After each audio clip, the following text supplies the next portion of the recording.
France Info, il est 10h. France Info. Deux points, ouvrez l'info.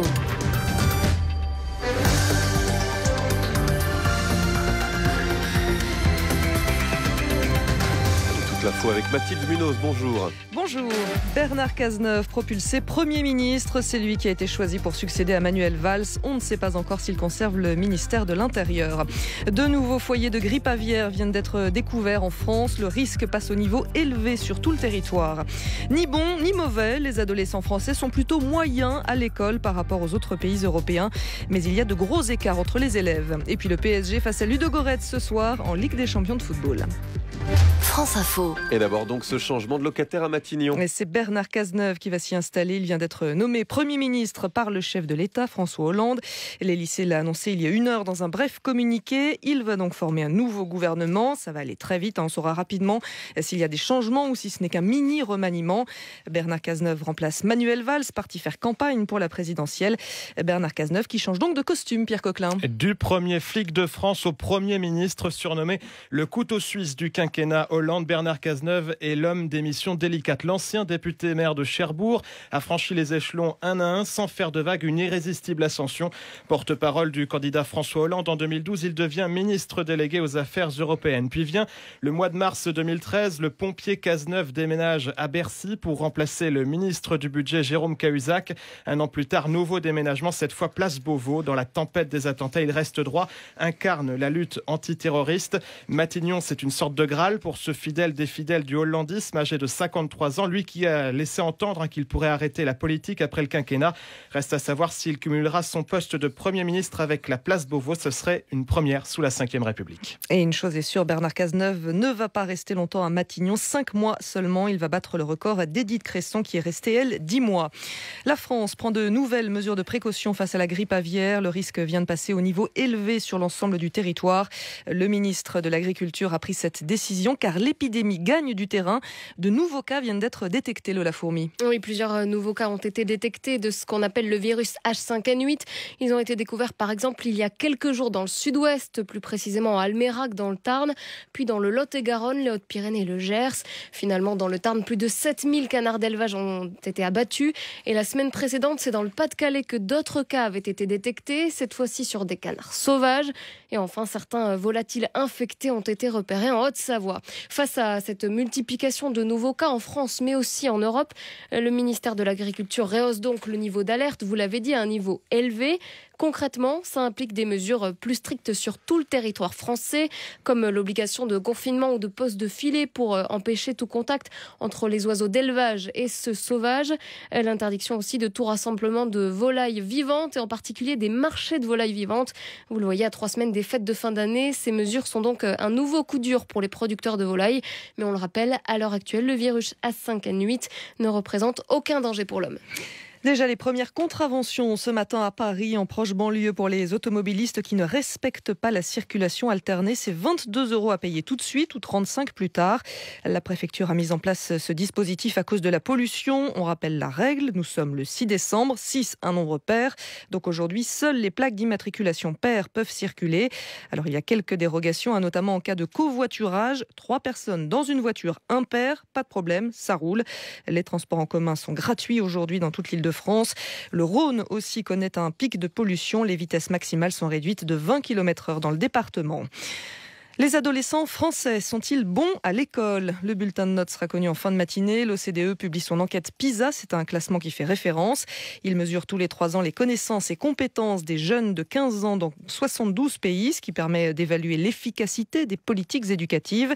Lors de la dernière édition, Solène Lehen, la France se situait plutôt dans la moyenne. Avec PISA, il n'y a pas de rang, mais un classement par groupe. Il y a 3 ans, la France n'était ni dans le groupe des bons, ni dans celui des mauvais, mais dans la moyenne. En mathématiques, sciences et compréhension de l'écrit, les 3 domaines évalués par l'étude PISA. La France dans la moyenne, mais contrairement à l'Irlande, au Danemark ou à l'Espagne, où le niveau des élèves est plutôt homogène, ce classement avait mis en lumière de fortes disparités chez les adolescents français liées à l'origine sociale. Éric Charbonnier, expert éducation à l'OCDE. Beaucoup d'inégalités sociales, des élèves très très performants. Et puis un échec scolaire qui avait augmenté en mathématiques. Et donc 2015 va confirmer ou non ces résultats. Ils sont attendus justement en France parce que les inégalités sociales, c'est quelque chose de très alarmant. Il y a une sorte de choc PISA qui a eu lieu en 2012 et on saura si le choc PISA va continuer. Cette année, des questions sur les météorites ou encore la migration des oiseaux, les mêmes pour tous, ont été posées à 540 000 élèves de 15 ans, échantillon représentatif dans chacun des 72 pays. On ne mesure pas seulement si l'élève peut réciter des connaissances, mais s'il sait aussi s'en servir. Il y a 3 ans, les adolescents de Shanghai, Singapour et de Corée du Sud avaient terminé largement en tête. Un classement où la France domine tout de même, c'est celui des écoles de commerce en Europe. Il y en a 2 dans le top 3, 7 dans le top 20. C'est une liste établie par le Financial Times. France Info 10h06, Alep, au centre de discussion aujourd'hui entre les États-Unis et la Russie. Une réunion va avoir lieu à Genève, alors que Moscou a rejeté hier soir la proposition de trêve présentée devant le Conseil de sécurité de l'ONU. C'est la 6e fois que les Russes mettent leur veto à un projet de cessez-le-feu depuis le début de la guerre en Syrie. En Allemagne, Angela Merkel devrait être réélue aujourd'hui à la tête du Parti conservateur. Elle a besoin de ce soutien avant de se lancer dans la bataille des législatives, où elle vise un 4e mandat de chancelière. En football, le PSG retrouve la Ligue des Champions ce soir, 6e et dernière journée de la phase de poule. Paris reçoit les Bulgares de Ludogorets et doit faire au moins aussi bien qu'Arsenal pour conserver la première place de son groupe, ce qui permettrait au PSG de gagner en sérénité. Sébastien Hazard. Ils en ont peut-être ras-le-bol d'entendre en boucle cette petite phrase un brin moqueuse, c'était mieux avant. Pourtant c'est vrai, par rapport à la saison dernière, le PSG est en retard sur tous ses temps de passage, excepté la Ligue des Champions, Unai Emery, l'entraîneur parisien, en a bien conscience. Le plus important pour la confiance, pour notre objectif, pour gagner, c'est arriver les premiers. En conservant cette première place, le PSG ferait mieux que l'an dernier, mieux aussi qu'il y a 2 ans, de quoi peut-être atténuer cette impression de flou présente depuis le mois d'août, même si Paris a déjà connu ce genre de situation, assure le défenseur Maxwell. Même les saisons précédentes, on a passé des moments difficiles où vous nous jugez après beaucoup de défaites. Cette première place, souhaitable, n'est pas non plus cruciale, d'autant qu'aujourd'hui, avant cette dernière journée, elle ne garantit pas d'éviter au tour suivant 2 des ogres de la compétition, le Real Madrid et le Bayern Munich. Maxwell le sait, il indique d'ailleurs suivre attentivement tous les résultats. On aime le foot, on aime voir les bons matchs, on connaît plus ou moins la situation de tous les autres poules et c'est important de nous regarder avant tous les autres. Briller, se rassurer afin d'envoyer un signal un peu plus positif avant la venue de Nice dimanche au Parc des Princes. PSG Ludogorets, coup d'envoi à 20h45. À la même heure, nous suivrons aussi sur France Info un match de handball. Les Françaises affrontent l'Allemagne pour leur 2e match de l'Euro. Si je vous dis que c'est l'homme le plus maladroit de la Terre, un grand dadais avec un pull vert beaucoup trop court et qui adore faire la sieste. Non, vous avez une chemise bleue, vous. Il a toujours un chat, une mouette qui lui tourne autour. Son chef s'appelle Prunelle. C'est bon, vous l'avez ? Gaston Lagaffe. Bravo, le héros de BD créé par Franquin il y a 60 ans. Il est mis à l'honneur à Paris avec une exposition qui s'ouvre aujourd'hui à la bibliothèque du Centre Pompidou.